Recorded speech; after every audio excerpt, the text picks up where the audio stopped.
Bonjour. Donc c'est aujourd'hui la première journée annuelle de l'Observatoire de l'économie de l'architecture et l'occasion pour les 4 commissions thématiques créées lors de la mise en place de l'Observatoire de rendre compte de leurs travaux. En notre qualité de mutuelle des architectes français, nous sommes très heureux d'avoir participé à la commission thématique Stratégie des entreprises d'architecture et de rapporter les résultats de l'enquête que nous avons menée dans ce cadre.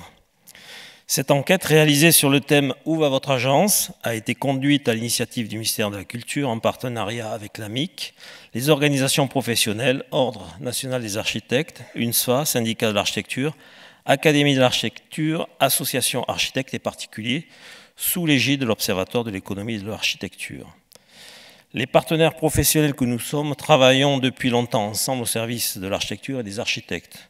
Et pour ma part, j'attache une grande importance à cette dynamique que nous avons su créer. En novembre 2020, nous avions d'ailleurs, dans un contexte de crise sanitaire aiguë, uni nos forces pour mener, avec le soutien du ministère de la Culture, une enquête auprès des architectes, destinée à connaître l'impact de la crise sur l'activité économique des architectes. Les résultats de cette enquête, intitulée « Comment va votre agence ?», ont été publiés début 2021. Ils ont permis de disposer d'éléments concrets pour éclairer les pouvoirs publics sur la situation économique des agences au moment du lancement de l'Observatoire. Fort de l'intérêt de ces résultats et du bon taux de réponse que nous avions eu, nous avons imaginé lancer une nouvelle enquête, moins axée sur le contexte sanitaire 2020-2021, mais plus ouverte sur l'avenir.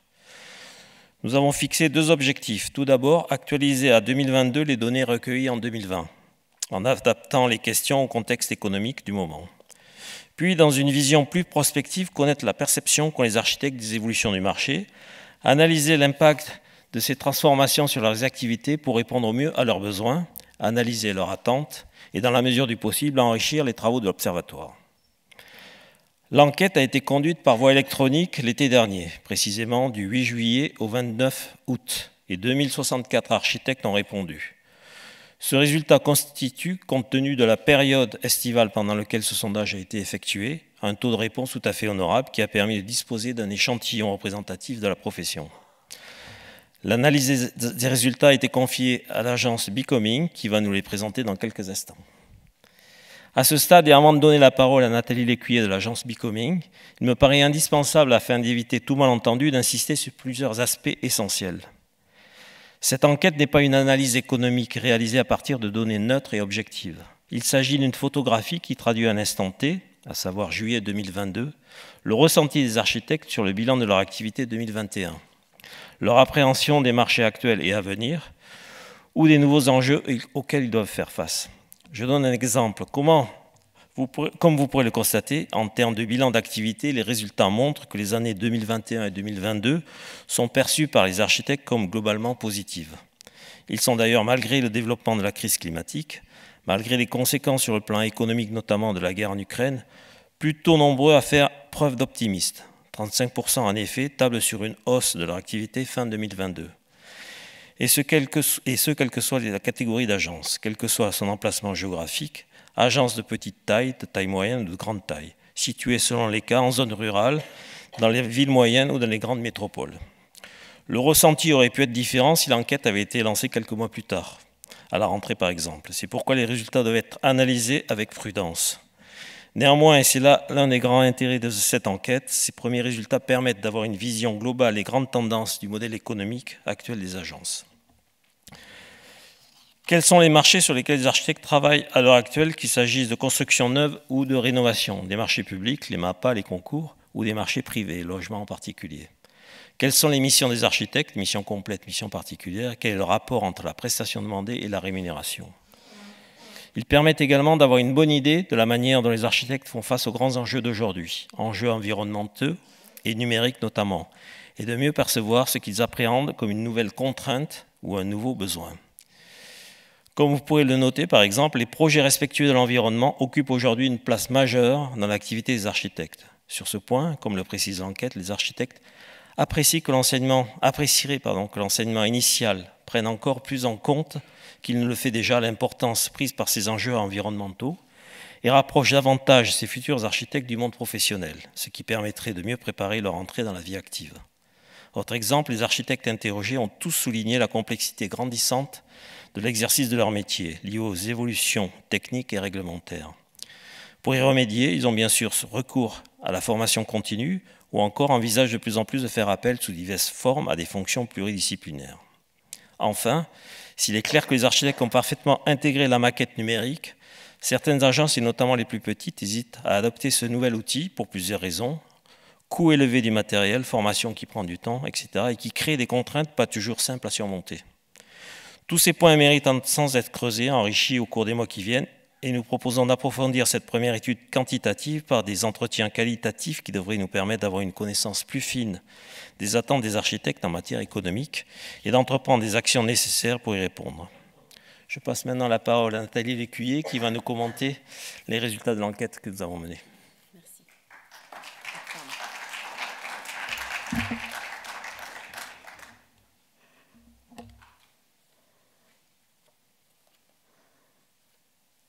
J'ai pris mon ordinateur parce que je ne suis pas sûre que mes yeux voient très bien les chiffres. Donc, comme l'a dit Monsieur Martinez, nous avons eu 2064 architectes qui ont répondu à cette enquête cet été. Et donc, c'est bien une photographie à cette période qui a été faite. Et vous allez voir au cours de la présentation, sur ces quelques slides que nous avons repris en extrait pour tenir dans le timing, des pictogrammes qui vont reprendre en fait une catégorisation des agences qui a pour but de montrer des écarts et des aspérités en fait dans les résultats de l'étude. On a travaillé l'ensemble des résultats par thématique, avec une première thématique qui est la conjoncture. La conjoncture, qui a pour but en fait aussi de faire des liens avec l'étude qui avait été menée déjà par la MAF et ses partenaires en 2020, au moment où de la crise économique et de la crise pandémique surtout. Et donc là ici vous avez une courbe de Gauss assez classique de répartition des agences selon les chiffres d'affaires qui est montré ici. Et ce qui est intéressant, c'est de voir effectivement comment les architectes qui ont répondu à l'enquête ont établi leur niveau d'activité pour 2021. Donc vous voyez sur la partie gauche de la slide, vous avez un tiers à l'époque des architectes qui dressaient un bilan négatif de leur activité en 2021. On était à près des 2 tiers en 2020 dans l'étude précédente. On a un quart qui est à peu près des agences qui avaient plutôt une stabilité dans leur activité sur 2021. Et puis sur la partie hausse, vous voyez qu'en fait, c'est là où on avait déjà, comme le disait monsieur, plutôt une vue optimiste de l'année 2021, puisqu'on avait 41% des agences qui déclaraient dans cette enquête avoir une hausse de leur chiffre d'affaires sur 2021, alors qu'on le voit, ils étaient que 14% en 2020 à avoir le même constat. Ce qu'on voit sur la partie du milieu, sur les fameux pictogrammes dont je vous parlais à l'instant, qui vont permettre de visualiser les aspérités selon les tailles d'agence de manière un peu segmentée, c'est qu'on n'a pas du tout les mêmes évolutions en fonction des catégories. Et vous voyez qu'en fait, on a des hausses qui concernent surtout les grandes agences en termes d'activité et des baisses qui concernent davantage les plus petites. En tout cas, les plus petites agences sont plus marquées, quand on a fait l'enquête, étaient plus marquées par une activité en 2021 qui était en baisse. Au moment de l'enquête, c'est le chiffre que donnait monsieur sur les perspectives de 2022, on avait plus d'un tiers, 35% exactement des architectes qui ont répondu à l'enquête, qui estimaient qu'ils avaient plutôt une vue positive sur l'année 2022 en termes d'activité. Point important aussi sur la conjoncture, c'est évidemment la pénurie et les difficultés à s'approvisionner, puisqu'on le voit ici, 91% des architectes nous ont effectivement informé qu'ils rencontraient des difficultés, notamment sur cette pénurie des matériaux, mais aussi sur l'augmentation des prix des matières premières qui viennent forcément perturber l'activité qu'ils peuvent avoir aujourd'hui. Et on le voit, ils sont assez... cette fois-ci assez sévère, j'ai envie de dire, ou en tout cas très réaliste peut-être, sur le poids des augmentations en fait, de ces prix des matières premières. Vous le voyez, tous ces matériaux, en fait, ils estiment les hausses de manière très importante et évidemment, ça a un impact sur leur activité et leur fonctionnement. Pour soutenir leurs activités, ils avaient une question sur les mesures qui pouvaient être prises en compte ou qui pouvaient être mises en place plus exactement pour les accompagner, pour mieux soutenir leur activité. On voit, il y a 38% qui ont cité la baisse du seuil. On a aussi le rôle de l'architecte dans la rénovation qui peut être soutenu en termes d'activité. On a aussi les plans de relance en fait, qui sont aussi mis en avant par les architectes, et c'est d'autant plus mis en avant sur les entreprises de plus grande taille qui en font le premier levier pour soutenir l'activité. Et enfin, vous voyez l'aide à l'ingénierie financière qui est beaucoup moins citée, qui est citée à 17% par les architectes qui ont répondu à cette enquête. Deuxième thématique qui a été retenue pour cette journée, c'est tout ce qui va concerner les types de marchés publics, privés et les logements notamment, qui sont repris, qui étaient des questions qui étaient reprises dans l'enquête. Vous avez sur la gauche la part des marchés privés en fait, qui représentent plus de 50% du chiffre d'affaires. Vous voyez, 72% ont réalisé plus de 50% de leur chiffre d'affaires sur des marchés privés parmi les architectes qui ont répondu à l'enquête. Le taux est de 26%. Pour ceux qui sont sur le marché public, il n'y a que 26% des agences qui nous disent qu'effectivement, ils ont une activité qui dépasse 50% sur ces marchés, et même 35% qui ne vont pas du tout sur ces marchés publics.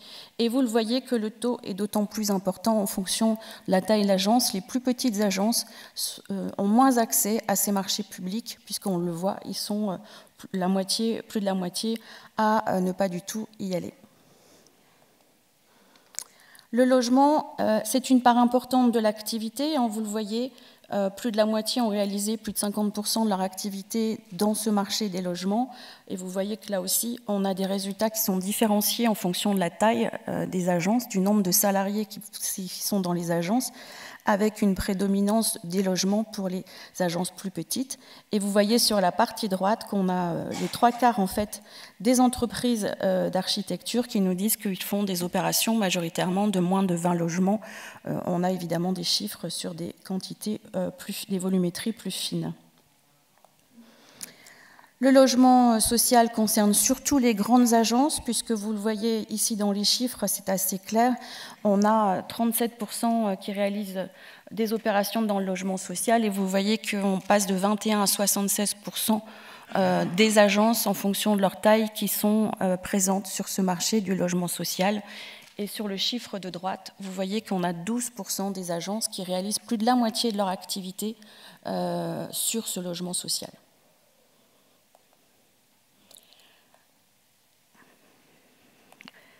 La conception-réalisation, là aussi, on a choisi de segmenter marché public, marché privé, marché public à gauche avec 15% des agences qui nous disent réaliser des opérations de conception-réalisation sur ce marché public, sur ces marchés publics, pardon, que ce soit en neuf ou en rénovation.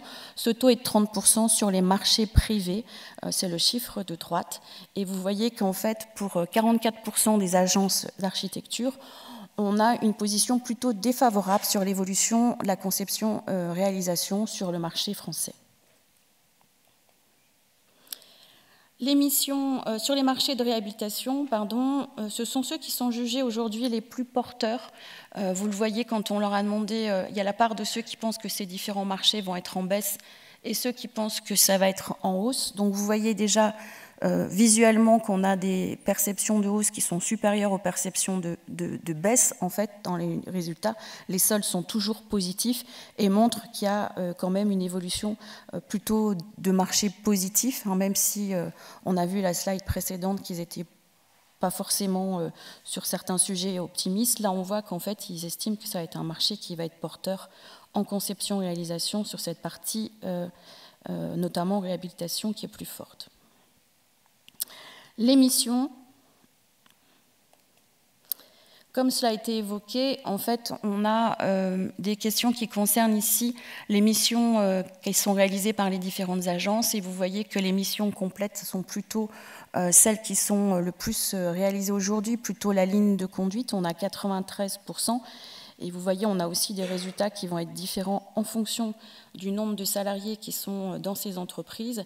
Et on peut avoir jusqu'à des missions complémentaires. Hein, c'est l'avant-dernier item ici sur cette slide, où on a 63% des entreprises d'architecture qui ont répondu, qui effectivement réalisent ces deux types de missions les derniers réalisés, les missions de suivi de chantier, concernent encore la moitié des entreprises d'architecture.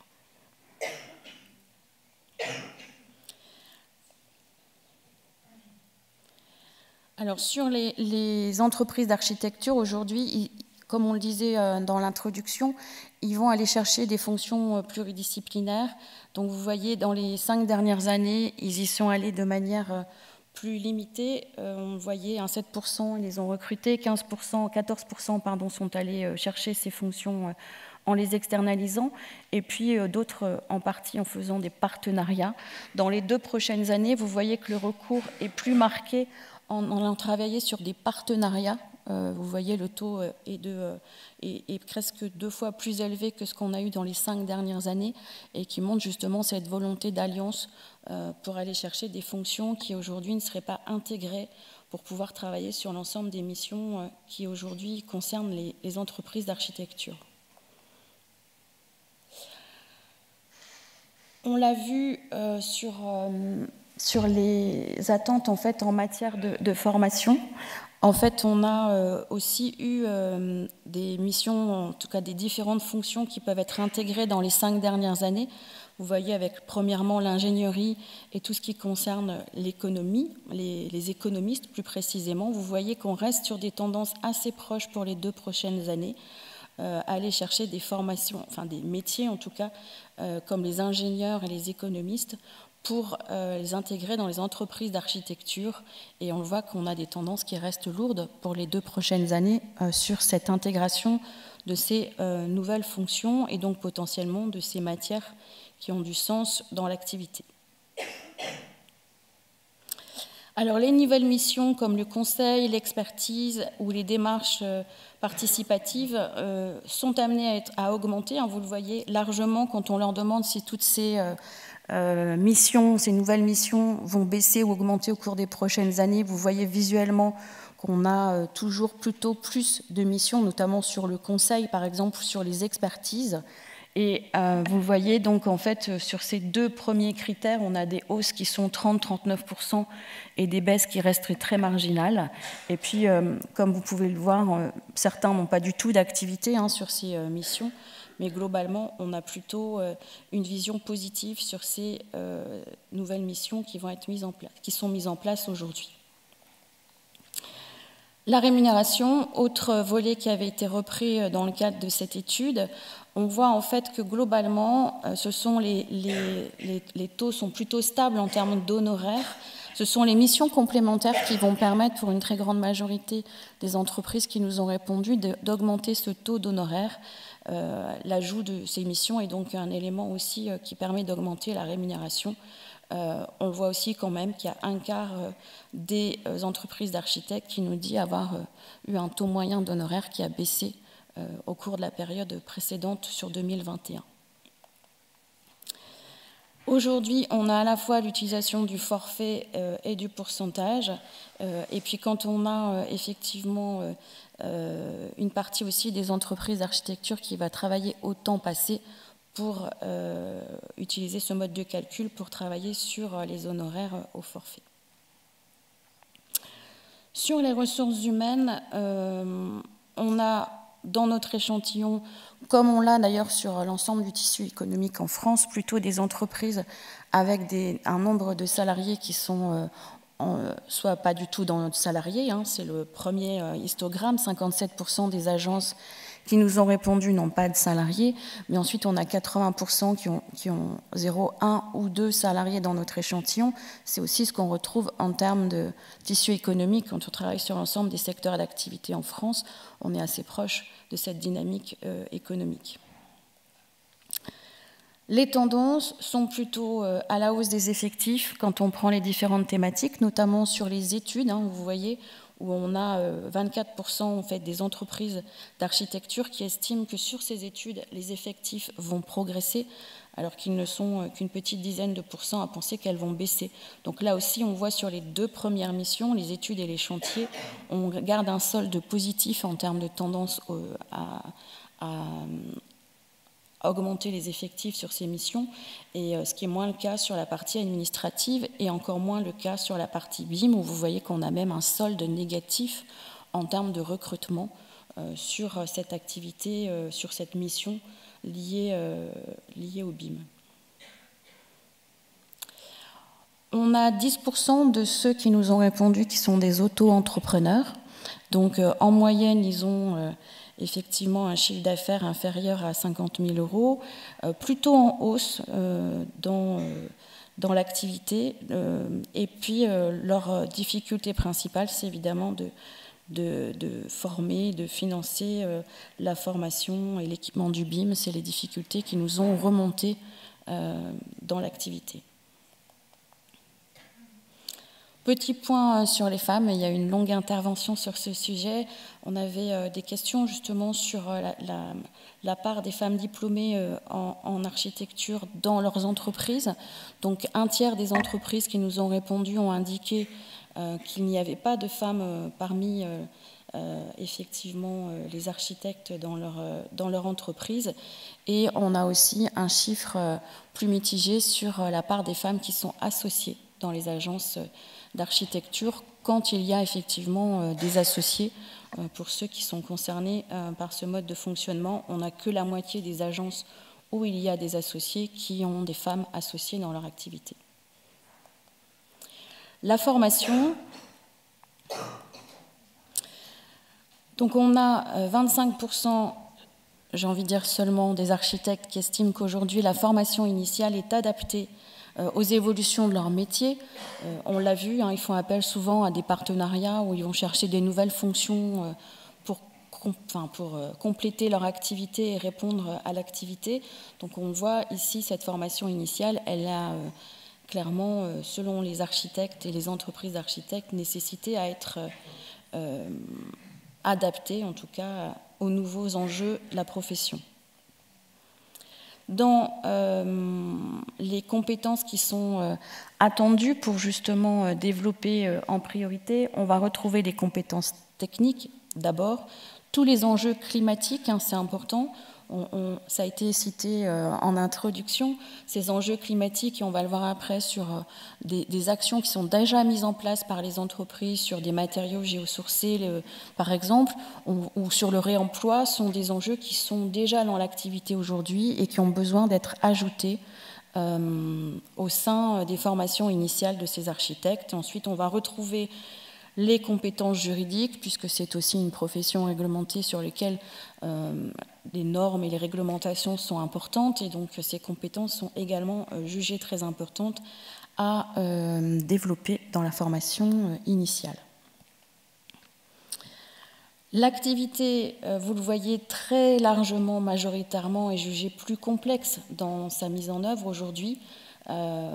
Dans les domaines techniques et réglementaires, le sentiment, vous le voyez, est largement partagé par l'ensemble des entreprises d'architecture. Et quelle que soit sa taille, l'entreprise, en fait, est clairement devant une complexité aujourd'hui importante dans son activité, liée aux domaines techniques et réglementaires. Sur les raisons qui font que la formation continue obligatoire est difficile à mettre en œuvre, on va avoir d'abord un premier critère qui est le manque de temps, parfois les difficultés financières qui orientent différemment les arbitrages et font qu'on se concentre sur l'activité en premier lieu, et puis sur les difficultés à trouver, à détecter l'offre de formation qui va permettre justement de travailler sur cette formation complémentaire obligatoire.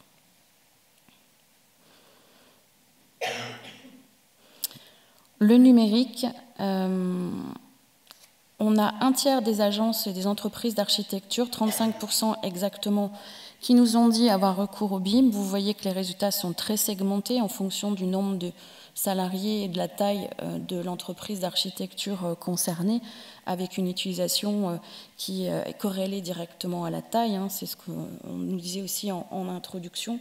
Et cette fonction, quand elle est intégrée par la formation, surtout aujourd'hui dans cette partie BIM. Alors sur les outils BIM, en fait, ce qui va aujourd'hui être les principaux freins d'acquisition de ces outils selon les entreprises d'architecture, il y a quand même une question qui se pose sur l'utilité de ces outils, sur le financement de ces outils dans l'activité et sur les formations. Donc on voit qu'on a 3 niveaux. Il faut à la fois convaincre sur l'utilité sur tous les projets, donc en fonction de son activité et de marchés sur lesquels on se situe, on peut aussi émettre des doutes sur l'importance de cet outil, en tout cas de son acquisition, on est bien sur les freins à l'acquisition, et sur son financement et la formation que ça entraîne forcément pour ces entreprises d'architecture. On voit que sur le dispositif de protection intellectuelle, c'est celui qui est aujourd'hui le plus utilisé, c'est la clause contractuelle de manière assez marquée dans les résultats. Voilà, sur ce chapitre lié au numérique. Chapitre sur la transition écologique, puisqu'on l'a vu, les enjeux climatiques avaient déjà été cités par les entreprises d'architecture comme un élément à ajouter et à compléter, à amplifier dans la formation initiale. On voit aujourd'hui que la rénovation, c'est évidemment un marché important pour les entreprises d'architecture. C'est les chiffres sur le haut de cette diapo. Et sur le bas, vous voyez les chiffres aussi sur des rénovations qui intègrent déjà, vous voyez, des rénovations énergétiques. Donc vous avez les chiffres ici et vous voyez que pour certains, ça représente déjà une part importante de leur activité. Là aussi, on a des segmentations sur les résultats en fonction du nombre de salariés, du nombre de collaborateurs dans les entreprises d'architecture, où on va avoir effectivement des taux qui vont être différents en fonction de la taille.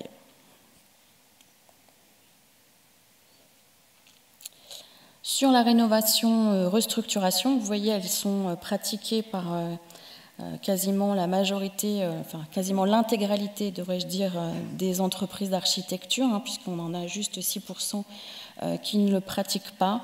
Et ce qu'on voit aussi, c'est que pour une grande majorité des entreprises d'architecture, c'est un phénomène qui va s'amplifier et qui va se développer au cours des prochaines années. Et là aussi, vous voyez que sur ces projets de rénovation-restructuration, ça représente une part importante des projets pour l'ensemble en fait, des entreprises, avec notamment sur les petites agences des scores qui sont plus élevés que ce qu'on a sur les agences avec davantage de collaborateurs. Les projets respectueux de l'environnement, c'est une partie intégrante de l'activité des architectes. Aujourd'hui, déjà, c'est déjà ancré. C'est pour ça qu'ils réclament plus d'intégration dans les formations initiales, puisqu'ils utilisent déjà en moyenne pour un tiers d'entre elles tout ce qui va permettre des matériaux issus du réemploi notamment. Et ils pensent aussi pour quasiment 8 sur 10 que c'est là la tendance du marché d'aller vers davantage de projets respectueux de l'environnement dans leurs projets architecturaux. Et voilà, j'ai terminé.